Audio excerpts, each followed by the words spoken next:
बात करते हैं एलजेपी रामविलास के राष्ट्रीय अध्यक्ष और सांसद चिराग पासवान से। चिराग जी, आज प्रधानमंत्री नरेंद्र मोदी को एक बार फिर से एनडीए संसदीय दल का नेता चुना गया है। उसके बाद सरकार बनाने का जो समर्थन पत्र है आप लोगों ने दे दिया है, राष्ट्रपति को दावा पेश किया जा चुका है एनडीए की तरफ से। नहीं, बिल्कुल, और ये हम सब के लिए उत्साह की बात है। इसी लक्ष्य की ओर हम लोग सब मिलकर प्रयासरत भी थे कि मेरे प्रधानमंत्री तीसरी बार देश के प्रधानमंत्री बने। मेरे लिए तो स्वाभाविक सी बात है, बहुत ज्यादा खुशी का ये लम्हा है।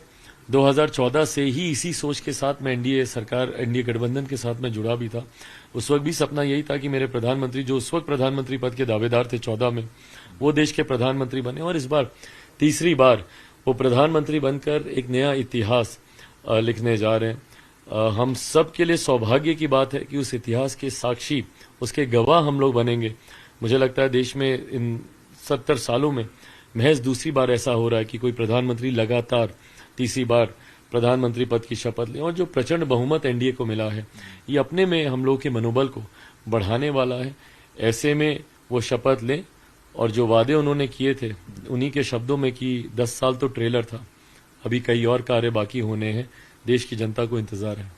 उनकी तरफ से एक चीज देखने को मिलती है, और जो चिराग पासवान बोलते रहे कि हम हनुमान हैं, मोदी के हनुमान हैं, आज भी देखने को मिला जिस तरह से उन्होंने मंच पर ही आपको गले लगाया जिस तरह से।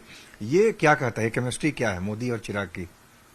ये वही केमिस्ट्री है जिसका जिक्र मैंने हमेशा किया जब मुझे ताने भी दिए जाते थे कि आप क्यों प्रधानमंत्री के लिए इतने समर्पित हैं।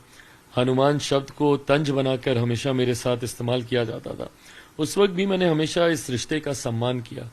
मेरे प्रधानमंत्री जी बहुत कम एक्सप्रेस करते हैं, बट गाहे बगाहे जब वो मुझे गले लगाते हैं, या जिस तरीके से मेरे संबोधन के बाद उन्होंने ना सिर्फ मुझे गले लगाया बल्कि बेटा कहकर बहुत बढ़िया बोले, ये भी उन्होंने कहा। तो ये छोटी छोटी बातें हैं, बट ये मेरे विश्वास को और गहराती हैं, और मेरा समर्पण जो मेरे प्रधानमंत्री जी के लिए है उसकी तुलना किसी और चीज से हो नहीं सकती। बट हाँ, उनका प्यार और स्नेह ही मेरे लिए बहुत कुछ है। उनका प्यार स्नेह विशेष है आपके ऊपर। मोदी जी के साथ मंत्रिमंडल में शामिल होंगे, शपथ ग्रहण जो होने जा रहा है संडे को, माना जाए चिराग पासवान भी साथ में। ऑनेस्टली मैं बोलूंगा, मेरी लिस्ट ऑफ प्रायोरिटीज में कहीं दूर दूर तक ये सारी बातें नहीं है। मंत्री बनना, कोई पद लेना, ये मेरे लिए कभी महत्वाकांक्षाओं में रहा ही नहीं। और मैं इसलिए भी बोलूंगा क्योंकि मैं एक ऐसे परिवार से आता हूं जहां उम्र भर मैंने ये सारी चीजें देखी हैं। ऐसे में मेरे लिए ये कोई बड़ी बातों में से नहीं है। बट हाँ, मेरे लिए बड़ी बात यह है कि मेरे प्रधानमंत्री तीसरी बार प्रधानमंत्री बने, इस बात का उत्साह जरूर है।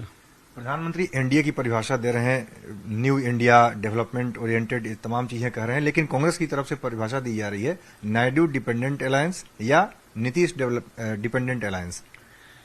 अब इसी में ही स्पष्ट हो जाती है सोच दोनों गठबंधनों की, जहां एक तरफ एनडीए का गठबंधन है और दूसरी तरफ सो कॉल्ड इंडिया अलायंस है। इनकी सोच स्पष्ट हो जाती है, जहां एक तरफ सकारात्मक सोच के साथ मेरे प्रधानमंत्री जी एनडीए की परिभाषा को गठित करते हैं, वहीं एक नकारात्मक सोच के साथ विपक्ष के लोग उसी परिभाषा को गठित करने का प्रयास करते हैं। हैविंग सेड इट ऑल, उनके कहने से नहीं होगा।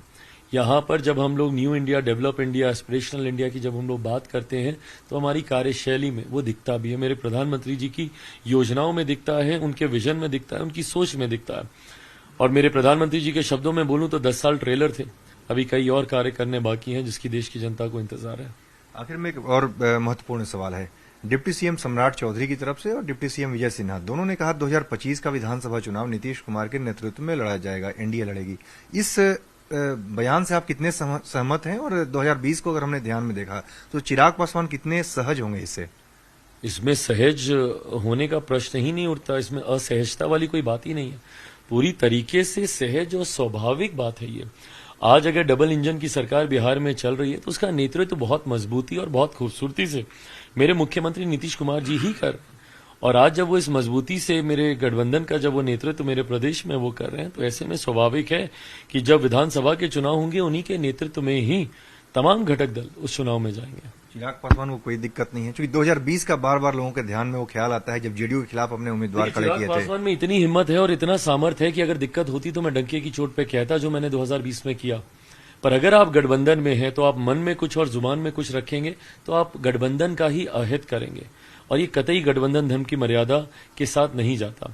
अगर कोई भी विरोधाभास है या मतभेद है तो आप अलग हो जाइए गठबंधन से, पर अगर आप गठबंधन में हैं तो एक ईमानदार सहयोगी की भूमिका निभाइए, जो मैंने, मेरे मुख्यमंत्री जी, हम दोनों की पार्टी, हम दोनों के नेता कार्यकर्ताओं ने बहुत ईमानदारी से निभाई, जो परिणामों में भी देखने को मिला।